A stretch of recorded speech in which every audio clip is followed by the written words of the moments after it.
Eh bien, c'est effectivement le premier chapitre de ce qu'on appelle le Dream Garage. C'est un line-up de voitures que Alpine va proposer à l'avenir. Là, c'est la citadine électrique pour tous les jours. Donc, comment incarner ces valeurs de par son style extérieur? C'est avant tout, de loin, on aime à dire à 110 mètres, pouvoir la reconnaître par ses proportions, par son dynamisme, par le côté bien posé, mais aussi bondissant du design extérieur. Et en fait, on a élargi cette plateforme de 6 cm pour optimiser au mieux ces proportions avec des grosses roues de 19 pouces. Deuxième partie, c'est tout ce qui est la signature lumineuse. Et bien de loin, une Alpine A110 se reconnaît avec ces doubles cercles. Ici, on a réinterprété ce concept avec deux croix enserrées dans des carrés qui vont mieux aux proportions de la voiture. Et ces croix, en fait, font l'écho au scotch qu'on mettait sur les projecteurs des voitures de rallye à l'époque. Donc voilà pour la face avant. Pour la partie latérale, cette recherche de dynamisme, elle se fait avec des lignes qu'on essaye les plus simples possibles. On aime à dire qu'une Alpine, ça se dessine d'un seul geste. Donc on a cette ligne qui part du pied C et puis qui va vers l'avant, mais on a aussi un élément graphique qui nous est cher, c'est ce qu'on appelle l'Alpine Swoosh, qui est ce motif de porte et qui en fait est inspiré de l'A110. Alors sur l'A110, il part comme ça avec un certain angle. Ici, on l'a adapté à son environnement et c'est un élément qu'on va cultiver dans le dessin des futures Alpines. On a aussi ces bas de caisse noirs avec cette ligne ton caisse qui aide à asseoir encore plus le véhicule. Et puis sur certaines versions, le toit noir qui va encore plus dynamiser son profil.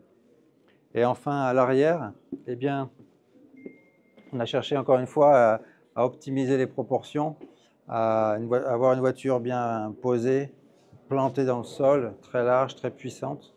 Et on a ce diffuseur en partie basse qui est aussi, qu'on a mis en noir brillant et qui lui est aussi efficace d'un point de vue aérodynamique que efficace stylistiquement pour élargir et asseoir le véhicule. Donc sur la partie intérieure du véhicule, on a travaillé 3 éléments dans cette A290. Le premier, c'est le volant. On est venu rendre sportif en augmentant l'angle des branches, en le rendant plus dynamique. On a également travaillé sur 2 boutons. Le bouton de freinage régénératif, ici en bleu, et le bouton OV, Overtake, qui sont vraiment des échos à la F1. Donc on a pris des boutons qui sont issus de l'univers de la F1, on les a intégrés dans ce volant d'A290. On a également travaillé la console, on a fait un lien avec l'A110, avec le bouton R&D qu'on retrouve dans toutes les Alpines. Également une position plus haute, plus sportive, qui va donner un feeling plus cockpit à cet intérieur.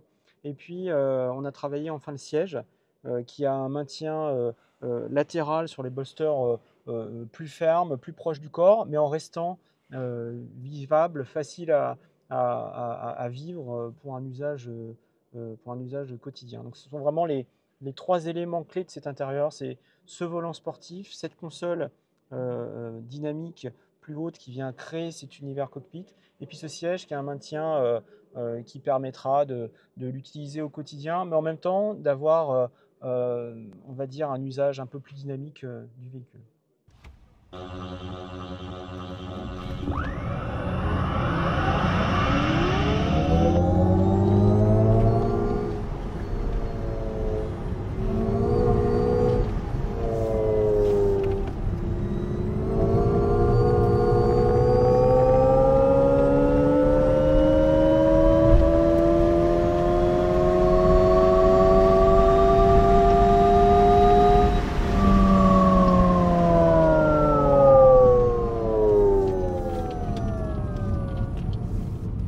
Donc, sur Alpine A290, ce qu'on a voulu faire, c'est amener la philosophie Alpine qu'on a sur une A110 sur le segment B électrique.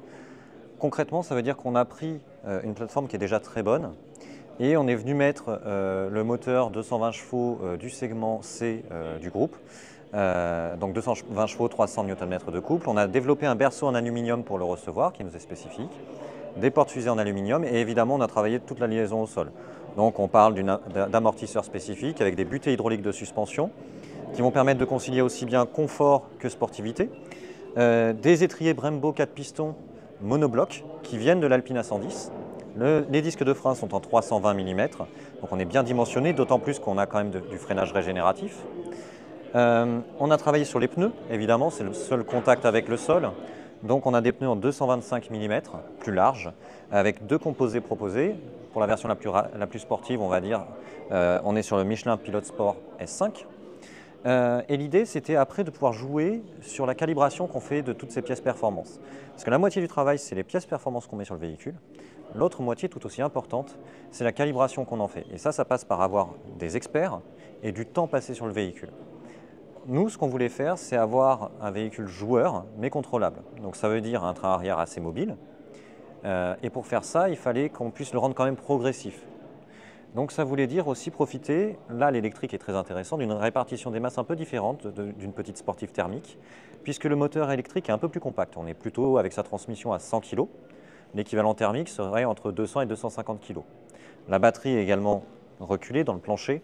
Et donc on n'a plus que 57% de la masse sur le train avant, là où une petite thermique serait plutôt à 65%.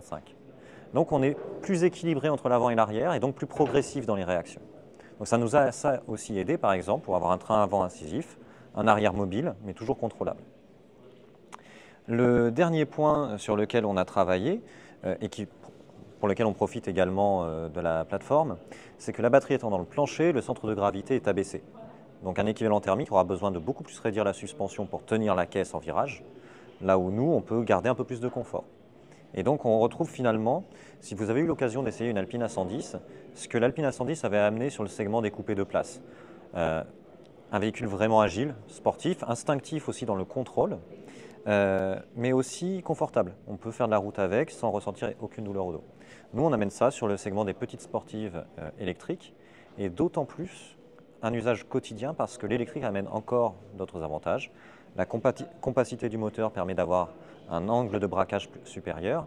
Et par exemple, on a 10,2 mètres de diamètre de braquage, ce qui est la meilleure valeur dans le segment B électrique.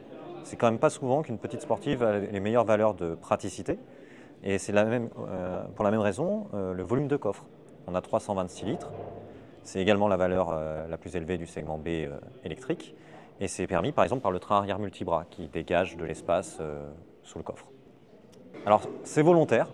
On a travaillé un son sportif, l'Alpine Drive Sound, toujours dans la philosophie alpine. C'est-à-dire que d'abord, il est repris à partir des harmoniques du moteur électrique. On a pris un son réel du moteur électrique qu'on a réenrichi pour qu'il soit agréable à l'oreille.